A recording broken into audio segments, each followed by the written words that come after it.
बारिश का मौसम शुरू होते ही जल जनित बीमारियों में इजाफा देखने मिलता है। तब वडोदरा में कॉलेरा के केसेस में काफ़ी ज़्यादा इजाफा बीते कुछ वक्त में देखने मिला है।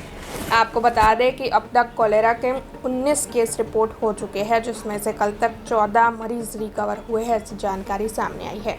वैसे अचानक कॉलेरा के केस में इजाफा होने के मद्देनज़र आरोग्य विभाग हरकत में आ गया है और विभिन्न जगहों पर से पानी के सैंपल लेने की कामगिरी शुरू करवा दी गई है। कॉलेरा ग्रस्त पेशेंट के आसपास के 50 से 100 जितने घरों के पानी का सैंपल लिया जा रहा है। वहां पर क्लोरीन की दवाई और पवित्रा की बिक्री करने की कामगिरी भी शुरू करवाई गई है। इस बारे में डॉक्टर देवेश पटेल ने ज़्यादा जानकारी दी है। આરોગ્ય વિભાગ જે પણ ઝાડા ઉલટીના કેસીસ આવે છે દરેક વિસ્તારમાં જઈને કામગીરી કરે છે। અત્યાર સુધીમાં લગભગ 26 તારીખથી લઈને આજ સુધીમાં અમને 19 એવા કેસીસ રિપોર્ટ થયા છે કે જેમાં ક્યાંક ને ક્યાંક ડાયરિયા થયો હોય અને એમાંથી 14 પેશન્ટ ગઈકાલ સુધી તો રિકવર થઈ ગયા હતા અને બીજા 5માંથી આજે બીજા 3 રિકવરી થઈને એ ઘરે જવાના છે। 2 જણ હજી કાલે કે પરમ દિવસે થશે અને રોજે રોજ થોડા કેસીસ આવે છે।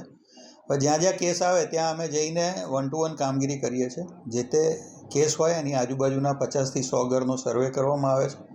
ત્યાં ક્લોરીનની ગોળીનું વિતરણ કરવામાં આવે છે, ત્યાં પત્રિકાઓ વહેંચણી કરવામાં આવે છે, ત્યાં પાણીના નમૂનાની ચકાસણી કરવામાં આવે છે ક્લોરીન માટેની।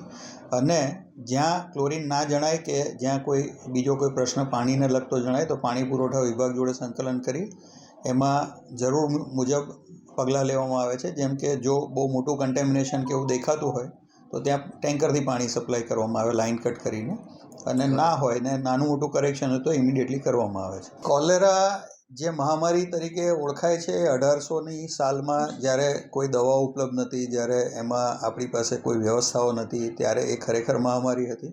પણ આજની તારીખમાં આપણી પાસે સચોટ એન્ટીબાયોટિક ઉપલબ્ધ છે। જો સમયસર IV ફ્લુઇડ્સ અને ORS જેવી સિમ્પલ દ્રાવણ કે જે આપણે બધા જ જાણીએ છીએ કે ORS શું છે, જો એ પણ લેવામાં આવે તો આપણે આને સંપૂર્ણપણે કંટ્રોલમાં લાવી શકીએ છીએ।